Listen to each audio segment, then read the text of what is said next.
Let's talk about wisdom. Welcome back to the iWealth podcast. With me? And today we're dropping deep amounts of wisdom with the owner himself, Mr. Brad Connors. When it comes to money, right, you want to be wise about it, right? So there's this wisdom element of, hey, we've got these, fruits of our labor. How do we be wise as a general rule of thumb, right? What's step one? Because sometimes you go really deep down and you talk about all the stuff that you're doing with retirement. All right, how do you just be wise with money? Keep it simple for me. Yeah. Well, first of all, don't spend more than you make. Okay. Right? Where I see the biggest disconnect, Matt, there are people that make their own money and save their own money, and they tend to be wiser. Where I see the biggest disconnect is people that receive money. So an inheritance, let's say, or a large insurance settlement, or a divorce, and a big check comes from the spouse's 401k plan or something like that. I see people make very bad decisions with those. In fact, sometimes it's even retirees. You've worked all their life, they get to be 60 and they're going to go somewhere else for 5 years and work, and they roll over that 401k plan with $1 million into an IRA account, and all of a sudden it's like they hit the lottery. Yep. And hey, I need to buy this new boat, new cabin. Yeah, and they're just continuing to take money out. Well, they're paying taxes on it. They don't have the penalty anymore because they're over 59 and a half.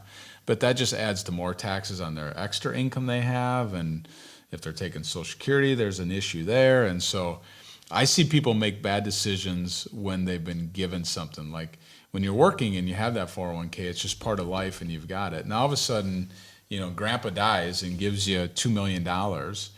I've had people just sit in my office just in awe of like, what can I do and how do I not screw this up? Yeah.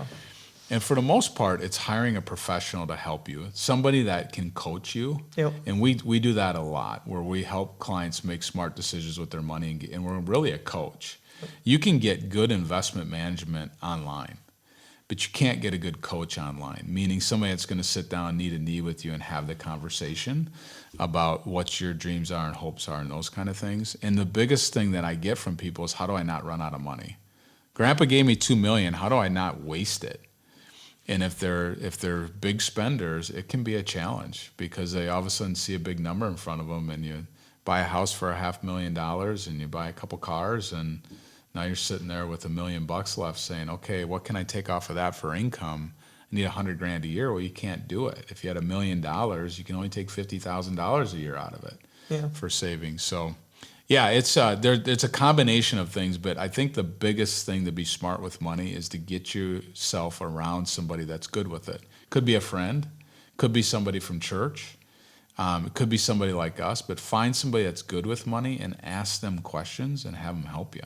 Yeah, and what's cool about people in general that are good with money is they're not super showy about it a lot of times, but if you ask them, they are more than willing to share with you really, really cool insights, but they'll never volunteer. The people that tend to be very good, they're not usually volunteering that as a service, right? They're usually just holding that back. And then if you are humble enough to actually go out and ask them, then they'll actually drop really, really good nuggets of information on you. Yeah.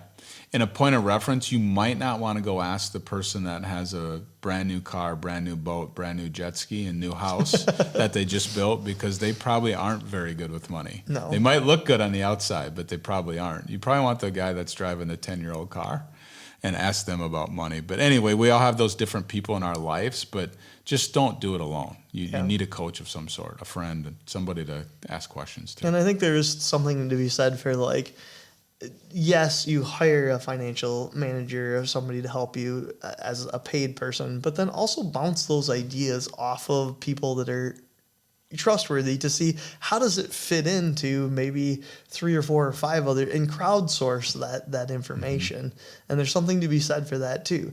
Pay the person and start with that, and then go back and just double check. Does this feel right with somebody else that you've had a 20-year relationship with? Right, and what's wrong with getting a second opinion? There's nothing wrong Even with if that. you come and get advice from somebody like myself and it doesn't feel right, bounce that idea off people and get an opinion, and maybe you got to go get a second opinion from somebody else in my field, you know? Yep.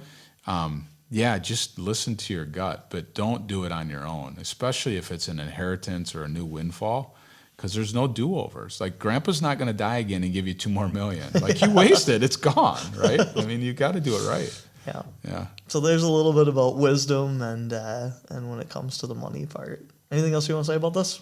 No, it's a really important topic, and just rely on somebody. If you're in that situation, it's a great situation. Just get a coach. Yeah. Yeah. Cool. We'll see you back here next time.